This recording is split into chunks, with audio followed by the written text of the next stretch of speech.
বন্ধুরা সবাইকে good morning. এখন দেখো ঘড়িতে বাজে 5টা 15। আমি উঠে ছেলের টিফিন বানাতে রেখেছি, কেন উনি নেবেন পাস্তা, এগ চিকেন পাস্তা। দেখো এগ চিকেন পাস্তা করার জন্য দেখো পাস্তাটা এখানে সেদ্ধ করে নিচ্ছি।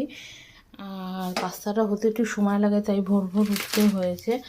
আর এইখানে দেখো চিকেনটাকে সেদ্ধ করে ঢেকে রেখেছি। দেখো চিকেনটা সেদ্ধ হয়ে গেছে। আর এখানে দেখো দুটো ডিম ফাটিয়ে নিয়েছি।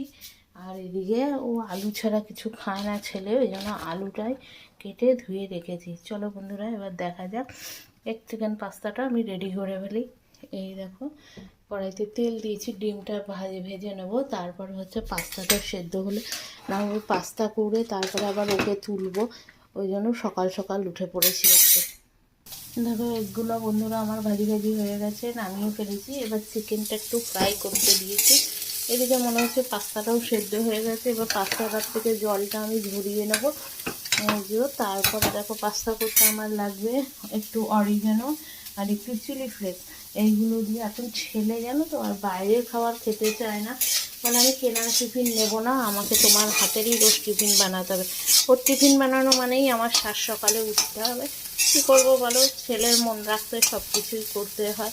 এখনও তো ছোটো, তা মন রাখতে অনেক কিছুই করতে হবে। চলো বন্ধুরা চিকেনটা নামিয়ে এবার আলুগুলো আমি ভেজে।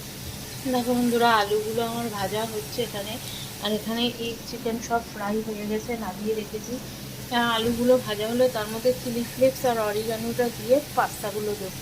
দেখো বন্ধুরা আলুগুলো আমার ভাজা ভাজা হয়ে গেছে, লাল লাল, আর ভাজার প্রয়োজন নেই, এই সব দিক দিয়ে লাল হয়ে গেছে।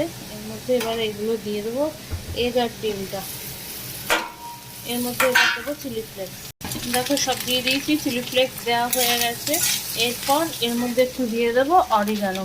এই যে অরিগানোটা দিয়ে তারপরে পাস্তাগুলো দিয়ে একটু মিষ্টি দেবো, সস দেবো, নামিয়ে ফেলবো। পুরো রেডি হয়ে গেছে। এবার শুধু পাস্তাগুলো দিয়ে দেবো। তার মধ্যে দেখো স্কুলের বক্সের টিফিন ওয়াটার বোতলে জল ভরা হয়ে গেছে, কারণ এবার তাড়াতাড়ি লেগে যাবে, ছেলেকে ডাকতে হবে।